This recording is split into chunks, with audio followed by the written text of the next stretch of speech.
যুবসাথী বন্ধুরা তারা ১,৫০০ টাকা করে পাবেন। প্রসেস চলছে, কারণ তাদের কিছু প্রবলেম দেখা গেছে, সেটা আমরা চেষ্টা করছি রিভিউ করে করবার। তাকে দিয়ে আবার দরখাস্ত করানো হচ্ছে। নমস্কার বন্ধুরা, আরো একটি নতুন ভিডিওতে তোমাদের সকলকে জানাই স্বাগতম। তোমাদের সঙ্গে আমি রয়েছি মোহন, আর তোমরা দেখছো তোমাদের প্রিয় ইউটিউব চ্যানেল বঙ্গ চাকরি। যুবসাথীদের আমি বলতে চাই, জীবিকার সন্ধান আমরা করে দেব। যারা যুবসাথী পেয়েছেন আগামী দিন তাদের জীবিকার সন্ধান আমরা করে দেব। যারা এখনো পায়নি দরখাস্ত করেছেন তারা পেয়ে যাবেন। যুবসাথী প্রকল্পের একসঙ্গে 2 কিস্তির টাকা অর্থাৎ 3,000 টাকা ব্যাংক অ্যাকাউন্টে দেওয়া শুরু হয়েছে। যাদের এখনো টাকা ঢোকেনি তাদের কবে ঢুকবে, এখনো যারা একটা কিস্তির টাকা পায়নি তাদের কবে ঢুকবে বা কবে পাবে, এছাড়াও যাদের এক কিস্তি ঢুকেছে দ্বিতীয় কিস্তি ঢুকেনি তারা কবে পাবে। এছাড়া বর্তমানে ডিবিটির মাধ্যমে টাকা ছাড়া হচ্ছে। আপনার ডিবিটি লিঙ্ক রয়েছে কিনা কীভাবে চেক করবেন, এবং আপনার পছন্দ মতো ব্যাংকের ডিবিটি লিঙ্ক আপনি কীভাবে করবেন, এবং এক ব্যাংক থেকে আর এক ব্যাংকের ডিবিটি লিঙ্ক ট্রান্সফার আপনি কীভাবে করবেন, এই সমস্ত বিষয়গুলো নিয়ে আমরা আজকের এই ভিডিওতে কিন্তু আলোচনা করব। তো অবশ্যই তোমরা ভিডিওতে একটি লাইক ও শেয়ার করে দেবে। চ্যানেলে নতুন হয়ে থাকলে অবশ্যই চ্যানেলটিকে তোমরা সাবস্ক্রাইব করে রাখবে। এইভাবে নিত্য নতুন সমস্ত আপডেটগুলো কিন্তু আমাদের এই চ্যানেল থেকে তোমরা কিন্তু পাবে। তো বন্ধুরা, ইতিমধ্যেই কিন্তু অনেকেরই দ্বিতীয় কিস্তির টাকা ঢুকে গেছে। এছাড়াও অনেকের কিন্তু একসঙ্গে 2 কিস্তির টাকা ঢুকেছে, মানে তো তিনি মার্চ মাসে টাকা পাননি, তো সেটা কিন্তু একসাথেই দেওয়া আছে। এপ্রিল এবং মার্চ দুটো মিলেই কিন্তু 3,000 টাকা দেওয়া হয়েছে। তো দেখতে পাচ্ছ এনার কিন্তু দুটো কিস্তির টাকা কিন্তু ঢুকে গেছে। আবার অনেকের শুধুমাত্র এপ্রিল মাসের টাকা ঢুকেছে, মার্চ মাসের টাকা ঢোকেনি। যাদের টাকা এখনো ঢোকেনি তো তোমাদের টাকা কিন্তু দেওয়া শেষ হয়নি। মুখ্যমন্ত্রী মমতা বন্দ্যোপাধ্যায় প্রতিটা সভাতে তিনি বলছেন যে যারা আবেদন জমা করছেন তাদেরকে টাকা কিন্তু দেওয়া হবে, প্রসেস চলছে, তাদেরকেও দেওয়া হবে। সুতরাং টাকা দেওয়া শেষ হয়নি, আপনাকে অপেক্ষা করতে হবে টাকা পাওয়ার জন্য। কবে কোন দিন কটার সময় টাকা ঢুকবে সেটা কিন্তু কেউ বলতে পারবে না, অপেক্ষা করতে হবে এবং আপনার ব্যাংক অ্যাকাউন্টে টাকা ঢুকে যাবে। এটুকুই সরকারের তরফ থেকে বা মুখ্যমন্ত্রীর তরফ থেকে আশ্বস্ত করেছেন তিনি। অর্থাৎ যাদের এখনও একটা কিস্তির টাকা ঢুকেনি আপনারাও অপেক্ষা করুন, আপনাদের হয়তো দুটো কিস্তির টাকা একসঙ্গে ঢুকতে পারে, বা শুধু এপ্রিল মাসের টাকা ঢুকতে পারে। অনেকে দেখা গেছে শুধু এপ্রিল মাসের টাকা ঢুকেছে, অনেকের মার্চ মাসের এবং এপ্রিল মাসে দুটো টাকাই ঢুকেছে। তবে হয়তো সরকার পরিবর্তিত সময় যে কিস্তিগুলো আপনাদের বাকি রয়ে যাচ্ছে সেগুলো হয়তো দিয়ে দেবে।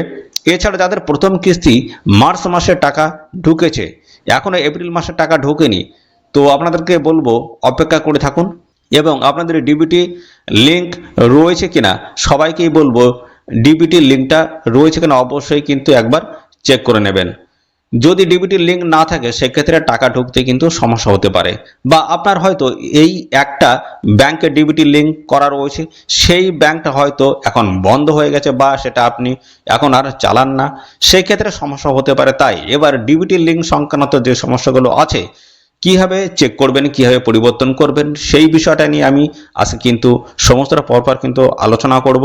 তো এবার স্ক্রিনে তোমাদেরকে আমি সমস্তটাই পরপর দেখিয়ে দেবো কিভাবে কি করবে। সমস্তটা দেখে নাও কিভাবে তোমাদের ডিবিটি লিঙ্ক আছে কিনা সেটা চেক করবে, আধারের সাথে ডিবিটি লিঙ্ক আছে কিনা বা ব্যাংক অ্যাকাউন্টের সাথে ডিবিটি লিঙ্ক আছে কিনা সেটা কিভাবে চেক করবে সেটা দেখাবো। পাশাপাশি তোমরা ডিবিটি লিঙ্ক কিভাবে সেট করতে পারবে, অর্থাৎ তোমাদের যে অ্যাকাউন্টটা দেওয়া রয়েছে সেই অ্যাকাউন্টটা পরিবর্তন করে অন্য অ্যাকাউন্টটা কিভাবে অ্যাড করবে। তো সমস্ত বিষয়গুলো নিয়ে পরপর আমি আলোচনা করছি। তো ভিডিওটি একদম স্কিপ নয়, প্রথম থেকে শেষ পর্যন্ত দেখো। আর চ্যানেলে নতুন হয়ে থাকলে অবশ্যই চ্যানেলটি তোমরা সাবস্ক্রাইব করে রাখবে। এরকম নিত্য নতুন সমস্ত আপডেট অফিসিয়ালি ভাবে আমাদের এই চ্যানেল থেকে পেয়ে যাবে। তো চলো আমরা অন স্ক্রিন তোমাদেরকে সমস্তটা পরপর দেখিয়ে দিচ্ছি। বাংলার যুবসাথী প্রকল্পে টাকা দেওয়া নিয়ে হঠাৎ রাজ্য সরকারের সিদ্ধান্ত পরিবর্তন হলো। ট্রেজারির মাধ্যমে কিন্তু টাকা দেওয়া হচ্ছে না, ডিবিটি ডাইরেক্ট বেনিফিট ট্রান্সফারের মাধ্যমে কিন্তু টাকা দেওয়া হচ্ছে। ডিবিটি পদ্ধতির মাধ্যমে টাকা দেওয়ার ক্ষেত্রে সরাসরি কিন্তু আধার সিডিং ব্যাংক অ্যাকাউন্ট কিন্তু বন্ধুরা এখানে প্রয়োজন হচ্ছে। ডিবিটি অর্থাৎ বন্ধুরা ডাইরেক্ট বেনিফিট ট্রান্সফারের মাধ্যমে টাকা দেওয়া হচ্ছে। ডিবিটি পদ্ধতির মাধ্যমে টাকা দেওয়ার ক্ষেত্রে সরাসরি কিন্তু আধার সিডিং ব্যাংক অ্যাকাউন্টে আবেদনকারীর টাকা পৌঁছাচ্ছে। যুবসাথী প্রকল্পে টাকা ঢোকার SMS পেয়েছি হোয়াটসঅ্যাপে এবং নর্মাল SMS ও এসছে, কিন্তু ব্যাংক অ্যাকাউন্ট চেক করে দেখছি এখনো আমার টাকা ঢোকেনি। তো না ঢোকার একটা কারণ হচ্ছে আধার কার্ডের সঙ্গে ব্যাংক অ্যাকাউন্ট লিঙ্ক করা নেই বা ডিবিটি করা নেই। দেখো, যুবশক্তি প্রকল্পের টাকা ডিবিটি বা ডিরেক্ট বেনিফিশিয়ারি ট্রান্সফারের মাধ্যমে ঢুকবে, মানে আধার কার্ডের সঙ্গে যেই ব্যাংক অ্যাকাউন্ট ডিবিটি করা আছে সেই ব্যাংক অ্যাকাউন্টে কিন্তু ঢুকবে। তো আজকের এই ভিডিওতে আমি বলবো তোমার আধার কার্ডের সঙ্গে কোন ব্যাংক অ্যাকাউন্ট ডিবিটি করা আছে, তো কিভাবে চেক করবে এবং বাড়ি বসেই তুমি ওই ব্যাংক অ্যাকাউন্ট চেঞ্জ করতে পারবে। এবং পাশাপাশি তুমি যুবসাথীতে ফর্ম ফিল আপ করার সময় ওই ফর্মে যে ব্যাংক অ্যাকাউন্ট দিয়েছিলে সেই ব্যাংক অ্যাকাউন্ট ডিবিটি করে নাও ফোনের মাধ্যমে। চলো দেখে নিই স্টেপ বাই স্টেপ। আর এরকম ভিডিও আরো দেখার জন্য অবশ্যই চ্যানেলটিকে সাবস্ক্রাইব করে রাখবে। তো প্রথমে আমরা দেখব যে আধার কার্ডের সঙ্গে কোন ব্যাংক অ্যাকাউন্ট ডিবিটি করা আছে এবং ডিবিটির স্ট্যাটাস কি, অর্থাৎ অ্যাক্টিভ আছে না ইনঅ্যাক্টিভ আছে।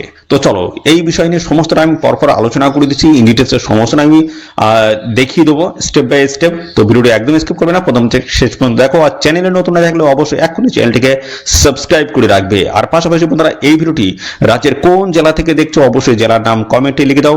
তোমার জেলার থেকে যদি কোনো রকমের আপডেট আসে সেক্ষেত্রে সবার আগে কিন্তু আমার এই চ্যানেল থেকে, তাই সেই জন্য বন্ধুরা অবশ্যই তোমাদের জেলার নামটা এক্ষুনি কমেন্টে লিখে দাও। তো চলো আমি সমস্যাটা পরপর আমি দেখিয়ে দিচ্ছি। তো বন্ধুরা এর জন্য দেখো এই অফিসিয়াল পোর্টালে কিন্তু তোমাদের চলে আসতে হবে মাই আধার UIDAI.gov.in, এই অফিসিয়াল সাইট তোমাদের ভিজিট করতে হবে। এখানে আসার পরে স্ক্রল করবে, এখানে দেখো লগ ইন অপশন রয়েছে। দেখো এইখানটায় এই যে লগ ইন, এর উপর ক্লিক করতে হবে, নতুন একটি পেজ কিন্তু ওপেন হয়ে যাবে।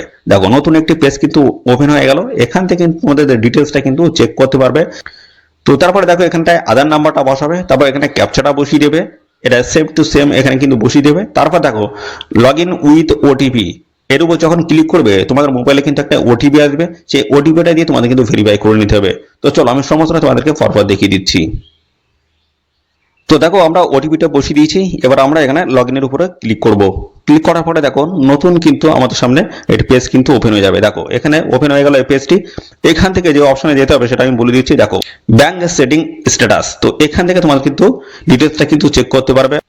অর্থাৎ বন্ধুরা তোমরা যে অ্যাকাউন্ট নাম্বারটা দিয়েছো ব্যাংক অ্যাকাউন্ট নাম্বার, সেটা কি অ্যাক্টিভ আছে কিনা সেটা কিন্তু তোমরা এখান থেকে চেক করতে পারবে। তো এর উপর আমরা ক্লিক করব। ক্লিক করার পরে দেখো নতুন একটি পেজ ওপেন হয়ে গেল। এইখানটায় দেখো তোমরা কিন্তু সমস্যাটা চেক করতে পারবে কোন ব্যাংক অ্যাকাউন্টের সঙ্গে তোমাদের সেটিং করা আছে সেটা তোমরা এখান থেকে চেক করতে পারবে, সেটা অ্যাক্টিভ আছে না ইনঅ্যাক্টিভ আছে। ইনঅ্যাক্টিভ থাকলে তোমরা কিন্তু সেটা কিন্তু চেঞ্জ করতে পারবে। ওকে, তো দেখো এখানটায় কিন্তু দেখাচ্ছে, দেখো এখানে দেখো আধার নাম্বারটা রয়েছে, পাশাপাশি স্টেট ব্যাংক অফ ইন্ডিয়ার সাথে কিন্তু যুক্ত রয়েছে অ্যাকাউন্টটা। এখানে দেখো ব্যাংক সেটিং স্ট্যাটাস কিন্তু অ্যাক্টিভ রয়েছে, ঠিক আছে, সমস্ত কিন্তু ডিটেলস কিন্তু দেখাচ্ছে। তো তোমাদের যদি ইনঅ্যাক্টিভ যদি থাকে সেক্ষেত্রে তোমরা কি করবে সে বিষয়ে আমি সমস্তটা দেখিয়ে দিচ্ছি। এবং তো বন্ধুরা ধরো তোমরা যখন যুবসাথীতে ফর্ম ফিল আপ করেছিলে তখন যে অ্যাকাউন্ট নাম্বারটা দিয়েছিলে, অর্থাৎ বন্ধুরা যে ব্যাংকের অ্যাকাউন্ট নাম্বারটা দিয়েছিলে তার সাথে মনে করো আদার সেটিং করা নেই, তো সেক্ষেত্রে তোমরা কিন্তু ব্যাংক অ্যাকাউন্টটা কিন্তু চেক করতে পারবে, যেটা বন্ধুরা অ্যাক্টিভ আছে বা আদার সেটিং করা আছে সেটা কিন্তু তোমরা চেঞ্জ করতে পারবে। তো সমস্ত আমি কিন্তু দেখাবো এদের অফিসিয়াল পোর্টালে গিয়ে, আমি সমস্তটা পরপর তোমাদেরকে দেখাচ্ছি কিভাবে কি করবে। বাড়িতে বসে তোমরা কিন্তু চেঞ্জ করতে পারবে। এই সেটিং যদি না করা থাকে সেক্ষেত্রে তোমাদের কিন্তু টাকা ঢুকবে না, ঠিক আছে। দেখো তোমরা দেখো আমরা এখন কিন্তু চলে এসেছি npci.org.in, এই অফিসিয়াল সাইট তোমাদের কিন্তু ভিজিট করতে হবে। তো এখানে আসার পরে দেখো এখানে রয়েছে কাস্টমার, ঠিক আছে, এর উপরে ক্লিক করতে হবে। ক্লিক করার পরে একাধিক কিন্তু অপশন কিন্তু এখানে শো করবে। এরপরে তোমরা কিন্তু চলে আসবে এই অপশনটিতে ভারত আধার সেটিং এনেবল, এর উপরে তোমাদের কিন্তু ক্লিক করতে হবে। ক্লিক করার পরে নতুন একটি পেজ কিন্তু ওপেন হবে। দেখো নতুন একটি পেজ ওপেন হয়ে গেল। এখান থেকে তোমরা কিন্তু যে আধার যে ম্যাপিংটা সেটা ঠিকঠাক আছে কিনা সেটা কিন্তু তোমরা এখান থেকে চেক করতে পারবে। দেখো এখানে রয়েছে আধার ম্যাপড স্ট্যাটাস, এর উপরে তোমাদের ক্লিক করতে হবে, করলে নতুন আরেকটি কিন্তু পেজ ওপেন হয়ে যাবে। তো দেখো এখানে কিন্তু নতুন একটি পেজ কিন্তু ওপেন হয়ে গেছে। আর এখানে যেটা বলছে তোমাদের আধার ম্যাপড স্ট্যাটাস যদি চেক করতে চাও সেখানে কিন্তু দেখো এখানে তোমাদের যেটা বলছে আধার নাম্বারটা কিন্তু এই ঘরটা তোমাদের বসিয়ে দিতে হবে এবং তারপর রয়েছে একটা ক্যাপচা রয়েছে এখানে। তারপরে দেখো এখানে চেক স্ট্যাটাস রয়েছে, এর উপরে ক্লিক করে তোমরা কিন্তু চেক করতে পারবে। তো চলো আমি এখানে আধার নাম্বারটা বসিয়ে আমি সমস্যাটা আমি দেখিয়ে দিচ্ছি পরপর। তো দেখো ক্যাপচাটা বসানোর পরে আমরা চেক স্ট্যাটাস এর উপর আমরা ক্লিক করব। তো ক্লিক করার সঙ্গে সঙ্গে দেখো এখানে কিন্তু একটা ওটিপি কিন্তু আসবে, সেই ওটিপিটা আমরা কিন্তু বসিয়ে দেবো। দেখো ওটিপি কিন্তু চলে আসছে, এখানে আমরা কপি পেস্ট করে দেবো, এখানে আমরা বসিয়ে দেবো, ঠিক আছে, বসিয়ে দিলাম। এবং নিচে রয়েছে দেখো কনফার্ম, ঠিক আছে, এর উপরে কিন্তু ক্লিক করতে হবে। ক্লিক করলে দেখো এখানে কিন্তু নতুন একটি পেজ ওপেন হয়ে যাবে। এখানে ডিটেলসটা তোমরা কিন্তু এখান থেকে চেক করতে পারবে। দেখো স্টেট ব্যাংক অফ ইন্ডিয়া এবং এখানে দেখো ম্যাপিং স্ট্যাটাস যেটা রয়েছে সেটা দেখো এনেবল রয়েছে, অর্থাৎ অ্যাক্টিভ আছে। ঠিক আছে, আধার নাম্বারটা কিন্তু এখানে শো করছে। আর ব্যাংক দেখো, ব্যাংকের নামটা রয়েছে এখানে, সমস্তটাই কিন্তু এখানে কিন্তু শো করছে। ঠিক আছে, তো এটা যদি তোমাদের ঠিকঠাক থাকে তাহলে কিন্তু অসুবিধা নেই। তোমরা যখন যুবসাথীতে অ্যাপ্লাই করেছিলে তখন যে অ্যাকাউন্ট নাম্বারটা দিয়েছো, তো এখন এই জায়গায় এসে দেখতে পাচ্ছ সেটা আলাদা রয়েছে। ঠিক আছে, স্টেট ব্যাংকের পরিবর্তে তোমরা মনে করো অন্য একটা কোনো একটা ব্যাংক দিয়েছো, পাঞ্জাব ন্যাশনাল ব্যাংক বা অন্য কোনো একটা ব্যাংক তোমরা দিয়েছো, তো সেক্ষেত্রে কিন্তু এই স্টেট ব্যাংকটা তোমরা পরিবর্তন করে সেই পাঞ্জাব ন্যাশনাল ব্যাংক বা যে ব্যাংকটা তোমরা দিয়েছো সেটা কিন্তু এখানে তোমরা চেঞ্জ করতে পারবে। কিভাবে কি করবে সমস্যা আমি দেখাচ্ছি। দেখো এর জন্য তোমাদের কিন্তু চলে আসতে হবে, দেখো সেটা আমি দেখিয়ে দিয়েছি। দেখো বাম দিকে চলে আসবে একদম, দেখো এই জায়গাটা হোমের পরে আধার সেটিং ডে রয়েছে, দেখো এইটার উপরে তোমাদের ক্লিক করতে হবে। ক্লিক করার পরে নতুন একটি পেজ ওপেন হবে। দেখো এই জায়গাটা তোমাদের যেটা দেখাচ্ছে বলছে do you want to change the service, তো আমরা এটা চেঞ্জ করতে চাইছি, তার জন্য আমাদের এখানে কনফার্মের উপরে ক্লিক করতে হবে। ক্লিক করার পরে নতুন একটি পেজ ওপেন হবে। এখানে যে কাজটা করতে হবে সেটা হচ্ছে তোমাদের বলা হচ্ছে প্রথমে দেখো এখানে লেখা রয়েছে request for Aadhaar setting day setting, তোমরা কি করতে চাইছো, সেটিং যদি করতে চাও তো সেটা আমি দেখাচ্ছি। দেখো পরপর এখানে তোমাদের আধার নাম্বারটা পুরোটা কিন্তু ডিটেলসে ফিল করতে হবে। তারপর রয়েছে দেখো এখানে রিকোয়েস্ট ফর আধার, এখানে তোমরা কি করতে চাইছো, সেটিং ডে সেটিং কোনটা করতে চাইছো। দেখো এর উপর আমরা যখন ক্লিক করব এখানে কিন্তু অপশন কিন্তু শো করবে। তারপরে দেখো এখানে বলা আছে সিলেক্ট ইউর ব্যাংক, তো ব্যাংক এখান থেকে তোমরা সিলেক্ট করতে পারবে, তোমাদের কোন ব্যাংক এখান থেকে তোমরা সিলেক্ট করে নেবে। ঠিক আছে, যেটা আছে সেটা তোমরা সিলেক্ট করে নেবে। তো আমি এইচডিএফসি এটা করে দিলাম। তো বন্ধুরা এই জায়গাটা দেখো সেটিং টাইপ প্রথম রয়েছে এক নম্বরে ফ্রেশ সেটিং, অর্থাৎ যারা এখনো পর্যন্ত তোমরা কোনো অ্যাকাউন্টের সাথে সেটিং করোনি তাদের জন্য কিন্তু এটা। ঠিক আছে, একদম ফ্রেশ যারা ক্যান্ডিডেট তাদের জন্য এটা। এবং পরবর্তীতে বলেছে same bank with another account, same bank.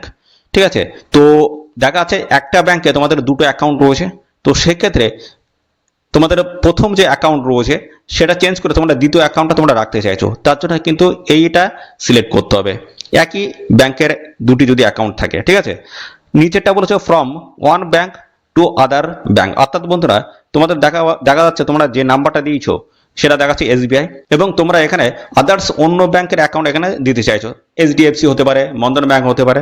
ঠিক আছে, তো সেটার ক্ষেত্রে এটা করতে পারবে। তো আদার্স ব্যাংকে যদি অ্যাপ্লাই করতে চাও, ধরো এসবিআই তে আছে, আদার্স ব্যাংকে যদি করতে চাও সেক্ষেত্রে তোমাদের কিন্তু এই নিচেরটা ক্লিক করতে হবে। ওকে, এর পরবর্তীতে রয়েছে তোমার দেখো এখানে অ্যাকাউন্ট নাম্বারটা এগোটা বসিয়ে দেবে এবং তারপর রয়েছে তোমাদের কনফার্ম অ্যাকাউন্ট নাম্বার রয়েছে এবং তারপরে দেখো এই জায়গাটা তোমাদের একটা টিক মার্ক কিন্তু করে দিতে হবে এবং পরবর্তীতে এখানে তোমাদের দেখো একটা ক্যাপচার রয়েছে, এটা বসিয়ে দেবে, তারপরে এখানে তোমাদের সাবমিট করে দিলে কিন্তু এটা কনফার্ম হয়ে যাচ্ছে। ঠিক আছে, আর বন্ধুরা এই আপডেট সংক্রান্ত তোমাদের যদি কোনো রকমের প্রশ্ন থাকে অবশ্যই বন্ধুরা এক্ষুনি কমেন্ট সেকশনে এসে কমেন্ট করবে। ঠিক আছে, আর সাথে সাথে বন্ধুরা অবশ্যই ভিডিওতে একটি লাইক ও শেয়ার করে দেবে, চ্যানেলে নতুন হয়ে থাকলে চ্যানেলটিকে সাবস্ক্রাইব করে রাখবে, এরকম নিত্য নতুন সমস্ত আপডেট সবার আগে আমাদের এই চ্যানেল থেকে পেয়ে যাবে। তো আজকের এই ভিডিওটি এই পর্যন্ত, পরবর্তী আরও একটি নতুন ভিডিওতে তোমাদের সাথে দেখা হবে। ধন্যবাদ।